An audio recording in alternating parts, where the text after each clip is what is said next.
warahmatullahi wabarakatuh. Apa kabar Ananda semuanya? Baik, Bu. Nah, baiklah, sebelum kita memulai pembelajaran kita pada hari ini, tolong kepada ketua kelasnya pimpin doa terlebih dahulu ya Ananda. Baik, Bu. Sikap berdoa. Berdoa mulai. Bismillahirrahmanirrahim. Baiklah Ananda, sekarang Ibu ambil absen terlebih dahulu ya. Tolong angkat tangan dan bilang hadir siapa yang ada ya. Ya, Bu. Rahmi Sari, Biar, Bu. Zuriati, Ya, Bu. Afdal, Sakit, Bu. Sakit, Ya, Bu. Mila. Sakit, Bu. Baiklah Ananda. Sebelum kita memulai pembelajaran kita pada hari ini, Ibu mau tanya dulu sama anak-anak Ibu semuanya, siapa yang masih ingat apa materi kita pada minggu lalu Ananda? Ada yang masih ingat? Saya, Bu. Ya, silakan Ananda. Materi kita minggu lalu tentang Al-Quran, Bu. Ya, benar. Materi kita minggu lalu tentang Al-Quran. Nah, siapa yang masih ingat apa yang dimaksud dengan Al-Quran secara bahasa dan istilah? Ayo, Saya, siapa Bu. yang bisa? Ya, silakan Ananda. Secara bahasa bacaan, kalau secara istilah kalam Allah yang diturunkan kepada Nabi Muhammad melalui perantara malaikat Jibril secara mutawalid berangsur-angsur sebagai petunjuk umat Islam, umat manusia, dan membacanya adalah ibadah. Ya, sudah benar ya, tapi ada sedikit kesalahan. Siapa yang tahu di mana letak kesalahannya? Ada yang tahu? Nah, benar. Jadi yang disampaikan oleh Ananda Rahmi tadi sudah benar bahwa Al-Quran secara bahasa itu artinya bacaan, dan secara istilah yaitu kalam Allah yang diturunkan kepada Nabi Muhammad melalui perantara malaikat Jibril secara mutawatil. Mutawatil ya Ananda? Ya, Bu. Secara berangsur-angsur Angsur. yang dijadikan sebagai pedoman umat Islam. Nah, membacanya merupakan ibadah. Nah, bagaimana Ananda sudah paham dengan apa yang dimaksud dengan Al-Quran secara bahasa dan secara istilah? Paham, Bu? Nah, siapa yang masih ingat lagi tentang apa pembahasan kita minggu lalu Ananda? Ada yang tahu? Oh, Apa saya, lagi? Bu. Ya, silakan Ananda. Unsur-unsur Al-Quran, Bu. Ya, sebutkan Ananda apa-apa saja unsur-unsur yang ada di dalam Al-Quran yang kita pelajari kemarin. Al-Quran terdiri dari lafaz bahasa Arab. Ya, benar. Al-Quran terdiri dari lafaz bahasa Arab. Nah, yang kedua? Al-Quran diturunkan kepada Nabi Muhammad. Ya, benar. Al-Quran diturunkan kepada Nabi Muhammad Sallallahu Alaihi Wasallam. Ada lagi? Saya, Bu. Ya, silakan Anda. Al-Quran kitab Allah yang mengandung mukjizat atau mukjizat Nabi Muhammad. Ya, benar sekali. Jadi Al-Quran itu adalah kitab Allah yang merupakan mukjizat dari Nabi Muhammad. Ya, benar. Ada lagi Anda? Saya, Bu. Ya, silakan Anda. Al-Quran disampaikan secara mutawatir. Ya, Al-Quran disampaikan secara berangsur-angsur. Nah, ada lagi? Saya, Bu. Ya, silakan Anda. Membacanya ibadah. Ya, benar. Membaca Al-Quran merupakan Ibadah. Nah, sekarang Ibu mau tanya lagi sama Ananda ya tentang materi minggu lalu. Siapa yang masih ingat apa-apa saja nama Al-Quran? Selain Al-Quran, apa-apa saja namanya? Ayo, siapa yang bisa? Saya, Bu. Ya, silakan Ananda. Alkitab, Bu. Alkitab, lalu Al-Furqan. Al-Furqan, Al-Zikri. Al-Zikri, Al-Tanzil. Al-Tanzil. Ya, benar. Jadi itu adalah nama-nama Dari Al-Quran. Al-Quran. Benar, nama dari Al-Quran. Nah, tolong Ananda ulang-ulang lagi pembelajaran itu di rumah ya, agar lebih dipahami lagi. Baik, Bu. Nah, sekarang kita masuk kepada materi kita pada hari ini, yaitu tentang Indahnya hidupku dengan menjaga toleransi dan etika dalam pergaulan. Ya, benar. Indahnya hidupku dengan menjaga toleransi dan etika dalam Pergaulan. Baiklah, Ananda. Jadi, tujuan pembelajaran kita pada hari ini yaitu yang pertama, Ananda dapat mengetahui apa pengertian dari Toleransi beragama. Ya, toleransi beragama.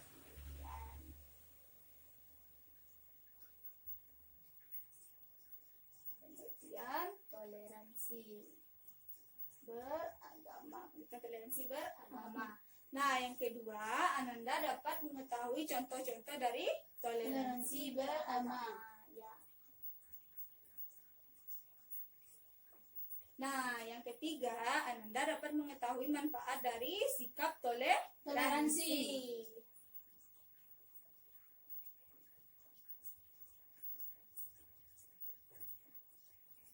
Nah, yang keempat, Ananda dapat mengetahui dalil yang berkaitan dengan sikap Toleransi beragama. Ya, toleransi beragama. Nah, jadi itu adalah tujuan pembelajaran kita pada hari ini ya, Ananda, untuk mengetahui pengertian toleransi, untuk mengetahui contoh sikap toleransi beragama, untuk mengetahui manfaat toleransi, dan untuk mengetahui dalil toleransi. Nah, jadi kita membahas hari ini tentang toleransi dan etika di dalam pergaulan. Nah, sekarang Ibu mau tanya kepada anak-anak Ibu semua ya. Siapa di sini yang pernah berteman atau kenal dengan orang yang berbeda agama dengan kita? Saya, Bu. Ya, silakan Ananda. Saya pernah berteman dengan orang yang beda agama, Bu. Ya, jadi kalau Ananda berteman dengan orang yang beda agama itu apa saja yang Ananda lakukan? Oh, saling menghargai. Ya, benar, saling menghargai. Lalu apa lagi? Kalau masalah agama, dia agama dia, saya agama saya, Bu. Ya, benar. Dia agama dia dan kita juga agama Kita. Nah, sekarang kita masuk kepada pengertian dari toleransi. Ayo, siapa yang mau baca dari pengertian toleransi, Ananda? Ada yang mau baca? Saya, Bu. Ya, silakan Ananda. Suatu sikap saling menghormati dan menghargai antar kelompok atau antar individu, baik itu dalam masyarakat ataupun dalam lingkungan lain. Ya, benar. Jadi itu adalah pengertian dari toleransi, yaitu suatu sikap saling menghargai di dalam suatu kelompok atau di dalam lingkungan masyarakat. Nah, bagaimana Ananda? Sudah paham dengan pengertian toleransi? Paham, Bu? Ya, jadi itu adalah pengertian dari Toleransi. Nah, sekarang kita masuk kepada pengertian etika. Ayo, siapa yang mau baca? Saya, Bu. Ya, silakan Ananda. Suatu nama atau aturan yang dipakai sebagai pedoman dalam perilaku di lingkungan masyarakat. Ya, jadi itu adalah pengertian dari etika. Etika. Suatu norma atau aturan yang dipakai di dalam lingkungan Masyarakat. masyarakat. Jadi di dalam lingkungan masyarakat itu kita juga menggunakan aturan-aturan tertentu ya, Ananda. Ya, Bu. Ya, sudah paham dengan pengertian etika tersebut? Paham, Bu. Ya, sekarang jadi kita masuk kepada contoh sikap dari toleransi. Nah, jadi kan kita udah tahu tadi tuh bahwa toleransi itu satu sikap menghormati dan saling menghargai satu sama lain. Nah, sekarang kita masuk kepada sikap-sikap atau contoh-contoh dari toleransi. Ayo, siapa yang mau baca dari contoh-contoh toleransi, Saya, Bu. Ananda? Ya, silakan Ananda.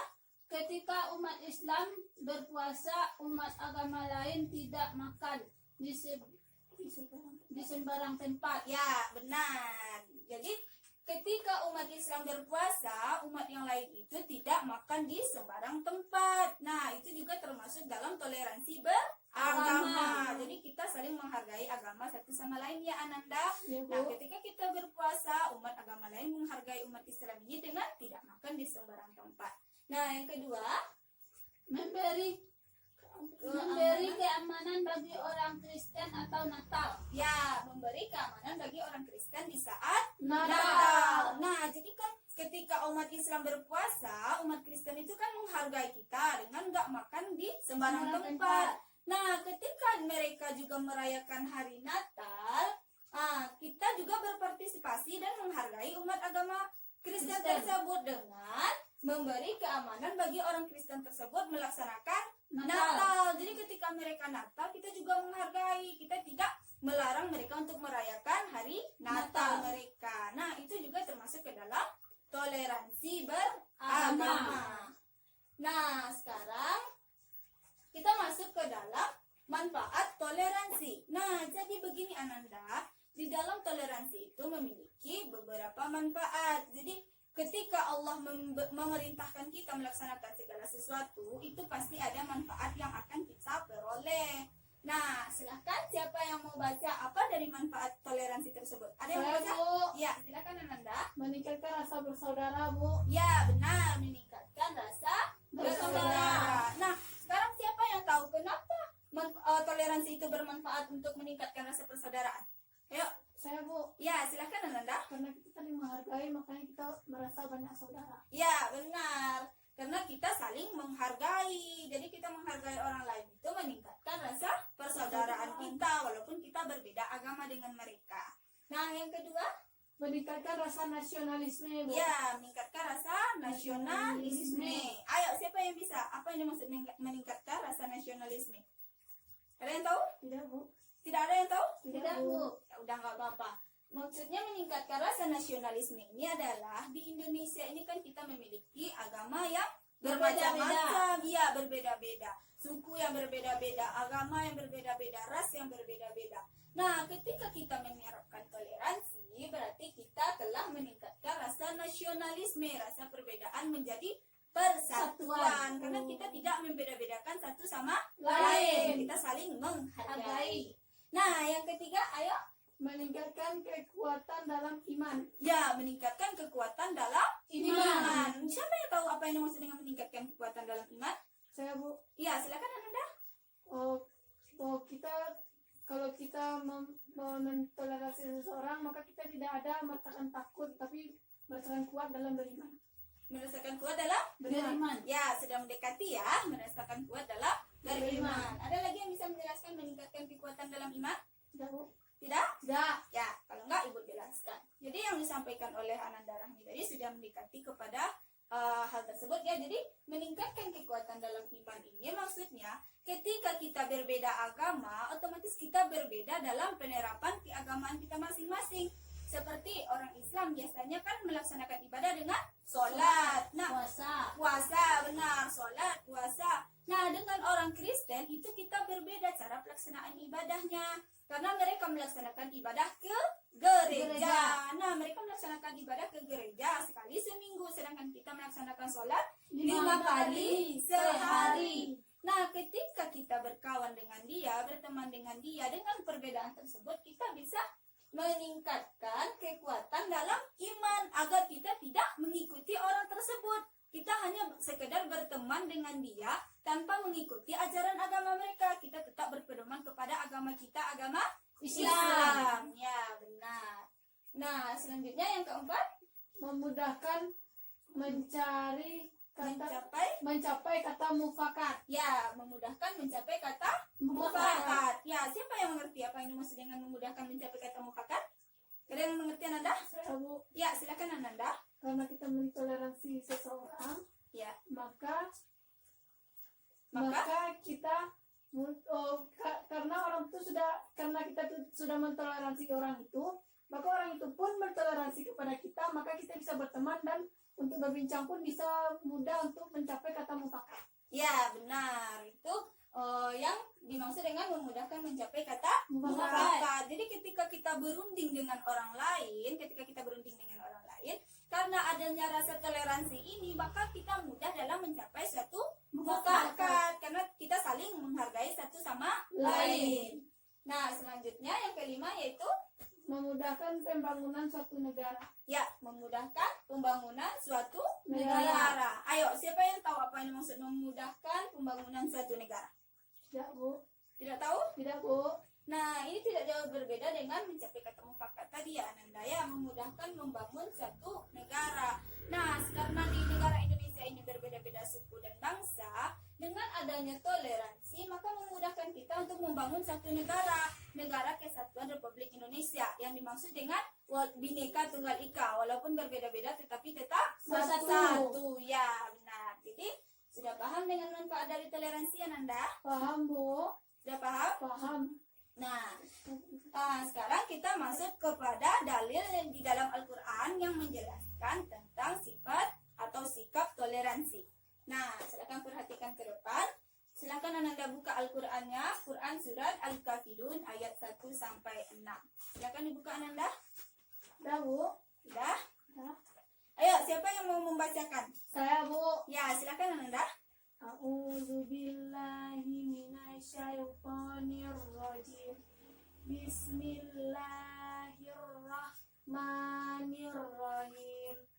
Qul ya ayyuhal kafirun la a'budu ma ta'budun wala antum abiduna ma a'bud wala ana abidum ma abattum wala antum abiduna ma a'bud lakum dinukum waliyadin. Sadaqallahul azim. Nah, jadi itu adalah bacaan Quran surat Al-Kafirun ayat 1 sampai Ayat 6. 1 sampai 6. Nah, silakan siapa yang mau membacakan artinya? Ayo, siapa yang mau membacakan artinya? Ya, silakan Ananda. Katakanlah, hai orang-orang kafir, aku tidak akan menyembah apa yang kamu sembah, dan kamu bukan penyembah Tuhan yang aku sembah, dan aku tidak pernah menjadi penyembah apa yang kamu sembah, dan kamu tidak pernah pula menjadi penyembah apa yang aku sembah. Untukmu agamamu, untukku agamaku. Ya, jadi itu adalah pengertian dari surat Al-Kafirun. Nah, siapa yang tahu apa maksud dari surat Al-Kafirun tersebut? Ayo, siapa yang tahu? Kan kita membahas tentang toleransi beragama. Nah, toleransi beragama itu dijelaskan di dalam Al-Quran, yaitu Al-Quran surat Al-Kafirun. Nah, siapa yang tahu Ananda apa maksud dari kandungan surat Al-Kafirun ayat 1 sampai 6 ini? Saya, Bu. Ya, silakan Ananda. Maksudnya tuh dia agama dia, kita agama kita. Ya, benar. Dia agama dia dan kita agama Kita. kita. Ada lagi? Saya, Bu, Ya, silakan Ananda. saling menghargai sesama berbeda agama. Ya, benar. Saling menghargai walaupun berbeda Agama. agama. Nah, ada lagi? Tidak, Bu. Tidak ya? Tidak, Bu. Nah, dijelaskan. Jadi, surat Al-Kafirun adalah surat yang menjelaskan tentang toleransi beragama. Nah, seperti yang dikatakannya itu, ayat pertama mengartikan, katakanlah, hai orang-orang kafir. Jadi di sini diserukan kepada orang-orang kafir. Katakanlah, Muhammad, wahai orang-orang kafir. Yang kedua, aku tidak akan menyembah apa yang kamu sembah. Nah, jadi di sini maksudnya apa yang dia sembah, umat Islam itu tidak akan pernah menyembah apa yang mereka sembah. Seperti mereka misalnya menyembah berhala. Kita tidak akan pernah untuk menyembah berhala seperti mereka, karena Tuhan kita adalah Allah, dan yang patut kita sembah adalah Allah. Nah, dan kamu bukan penyembah Tuhan yang aku sembah. Nah, jadi orang kafir itu bukan penyembah Tuhan yang kita sembah. Jadi mereka itu bukan penyembah Allah, Tuhan yang kita sembah. Nah, dan ayat keempat, dan aku tidak pernah menjadi penyembah apa yang kamu sembah. Nah, di sini penekanannya, dan aku tidak pernah menjadi penyembah apa yang kamu sembah. Nah, jadi umat Islam ini tidak akan pernah menjadi penyembah Tuhan yang orang kafir itu sembah gitu. Nah, yang kelima, dan kamu tidak pernah pula menjadi penyembah apa yang aku sembah. Nah, jadi orang kafir itu juga tidak akan pernah menjadi penyembah Tuhan yang kita sembah, karena kita berbeda keyakinan dengan mereka terkait dengan keimanan. Nah, selanjutnya, untukmu agamamu dan untukku agamaku. Nah, jadi di sini maksudnya ketika mereka memiliki agama yang berbeda dengan kita, mereka meyakini itu dan kita meyakini agama kita, berarti untuk mereka pelaksanaan agama mereka dan untuk kita pelaksanaan agama kita. Jadi Ananda, agama itu tidak bisa dicampur adukan, harus satu.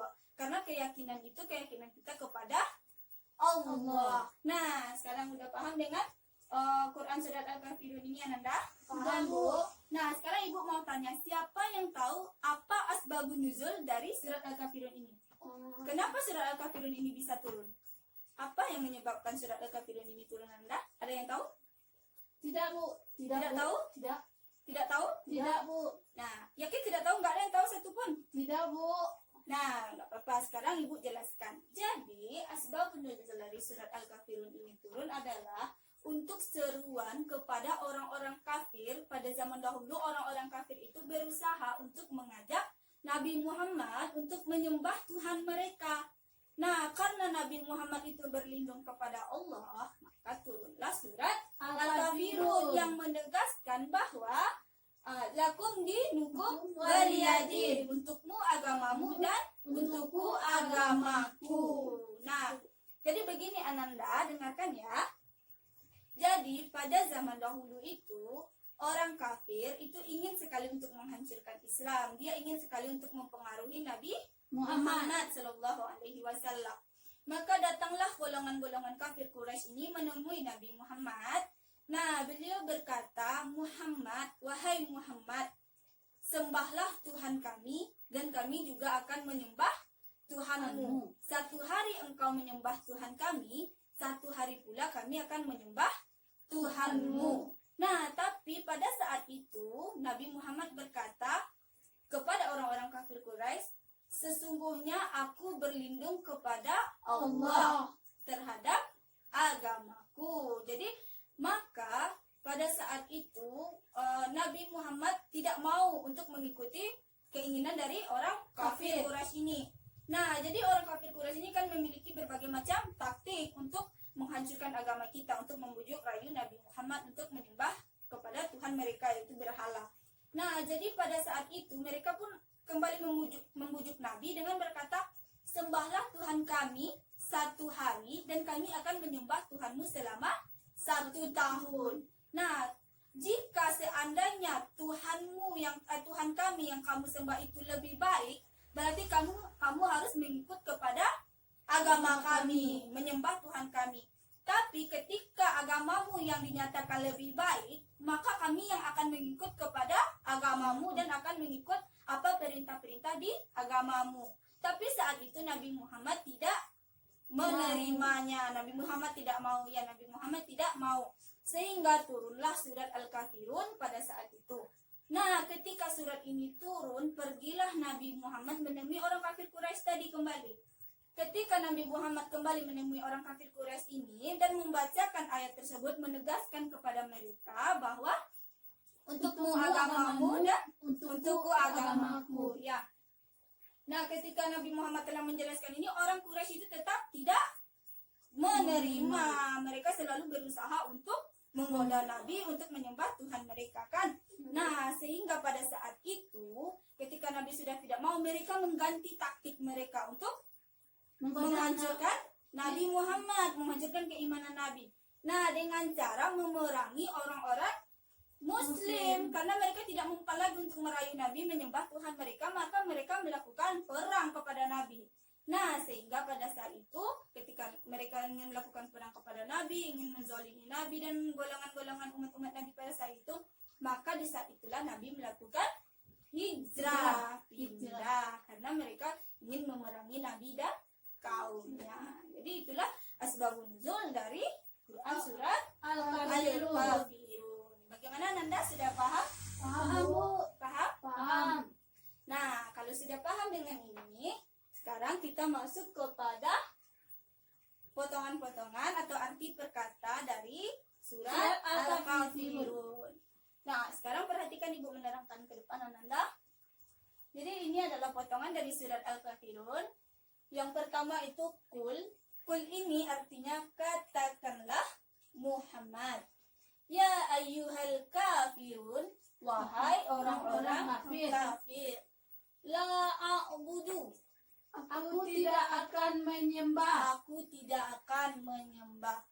Ma ta'budun, Apa yang kamu sembah, apa yang kamu sembah. Wala antum, dan kamu bukan abidun, penyembah ma'abud, apa yang kamu sembah. wala ana, Dan aku tidak pernah dan aku tidak pernah abidu, menjadi penyembah menjadi penyembah ma'abattum, apa yang kamu sembah. wala antum Dan kamu tidak pernah pula abiduna, menjadi penyembah ma'abud, apa yang kamu sembah. lakum Untukmu dinukum agamamu waliya dan untukku din. agamaku. Nah, jadi ini adalah potongan dari Surat surat Al-Kafirun. Al-Kafirun. Nah, sekarang la a'budu apa artinya tadi Ananda? Aku tidak akan menyembah Aku tidak akan menyembah. Ma'budu. Coba Ananda. Apa yang kamu sembah? Ya, apa yang kamu Sembah. sembah. Nah, jadi ini adalah potongan dari surat Al-Kafirun. berkatanya. Sudah paham Ananda? Paham, Bu. Ada yang masih diragukan?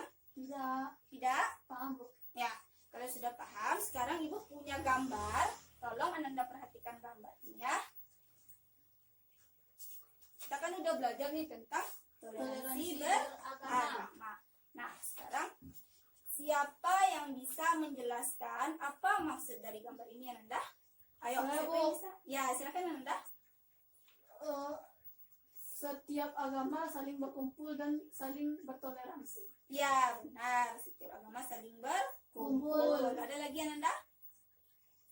Ada lagi yang bisa menjelaskan? Tidak Bu, Enggak? tidak. Ya, jadi ini adalah gambar orang yang berbeda-beda Agama berkumpul. berkumpul. Ya, berkumpul. Ini agama Islam, ini agama Hindu, agama Buddha, dan banyak agama di sini. Tapi mereka melakukan toleransi dengan saling berkumpul, tidak membeda-bedakan satu sama Lain. Ya, benar. Sekarang siapa yang bisa menjelaskan apa maksud dari gambar ini? Siapa yang bisa? Tempat ibadah masing-masing agama. Ya, benar. Tempat ibadah masing-masing agama. Nah, jadi ini adalah bentuk-bentuk tempat peribadahan tiap-tiap umat beragama. Nah, agama Islam beribadah di masjid, agama Kristen di gereja, dan ini agama-agama yang lainnya. Jadi mereka saling menghargai, tidak mengganggu peribadahan masing-masing agama. Ya, masing-masing agama. Nah, bagaimana Ananda? Sudah lebih paham dengan materi kita pada hari ini? Paham, Bu? Paham? Paham? Yakin sudah paham? Yakin? Ya, kalau sudah paham, sekarang kita lakukan sesi tanya jawab ya untuk Oke, Bu. menguji ke pemahaman Ananda. Ya Bu. Kan, perhatikan, bersiap-siap, dengarkan pertanyaan Ibu. Siapa yang tahu apa yang dimaksud dengan toleransi beragama? Saya, Bu. Ya, silakan Ananda. Saling menghargai sesama umat beragama. Ya, benar, saling menghargai sesama umat Beragama. walaupun berbeda agamanya ya. Ya, jadi saling menghargai satu sama lain. Nah, sekarang siapa yang dapat mencontohkan bentuk toleransi umat beragama? Saya Bu. Ya, silakan Ananda. Ketika umat Islam berpuasa, umat agama lain tidak makan di sembarang tempat. Ya, benar. Ketika umat Islam berpuasa, umat agama lain tidak makan di sembarang Sembarang tempat. Nah, sekarang Ibu mau tanya lagi sama Ananda. Apa dalil di dalam Al-Quran yang menjelaskan tentang toleransi beragama? Saya Bu. Ya, silakan Ananda. Surat Al-Quran Surah Al-Kafirun ayat 1-6. Ya, benar. Surah Al-Kafirun ayat 1 sampai 6. 6. Ayo, siapa yang mau baca ya? Yang mau baca, ayo. Membaca. Saya Bu. Ya, silakan dibaca. Bacakan Bu. Ya, bacakan. A'udzubillahi minasyaitonirrajim. Bismillahirrahmanirrahim. Qul ya ayyuhal kafirun la a'budu ma ta'budun wala antum abiduna ma a'bud wala ana abidum ma abattum wala antum abiduna ma a'bud lakum dinukum waliyadin. Sadaqallahul azim. Nah, pertanyaan terakhir mengenai mufradat, potongan-potongan ayat. Nah, siapa yang tahu apa bahasa Arabnya wahai orang-orang kafir? Saya Bu. Ya, silakan Ananda. Ya ayyuhal kafirun. Ya, benar. Ya ayyuhal kafirun, wahai orang-orang kafir. Nah, sekarang siapa yang tahu apa maksud dari ayat albidu? Saya Bu. Ya, silakan Anda. Penyembah. Menjadi penyembah. Jadi bukan penyembah, tapi menjadi penyembah. Nah, jadi Itulah pembelajaran kita pada hari ini. Sudah paham dengan pembelajaran kita pada hari ini tentang toleransi beragama, Nanda? Paham, Bu. Ya, baik. Kalau sudah paham, Ibu harapkan pembelajaran ini tidak hanya sekedar di dalam kelas saja ya Ananda. Nantinya Ananda bisa menerapkannya di Rumah. di dalam kehidupan sehari-hari. Nah, baiklah Ananda, silahkan diulang lagi pembelajarannya di rumah, dipahami lagi pembelajarannya. Nanti apa yang diragukan silahkan ditanyakan minggu depan. Itulah pembelajaran kita pada hari ini. Wabillahi taufiq wal hidayah. Assalamualaikum warahmatullahi wabarakatuh. Waalaikumsalam warahmatullahi wabarakatuh.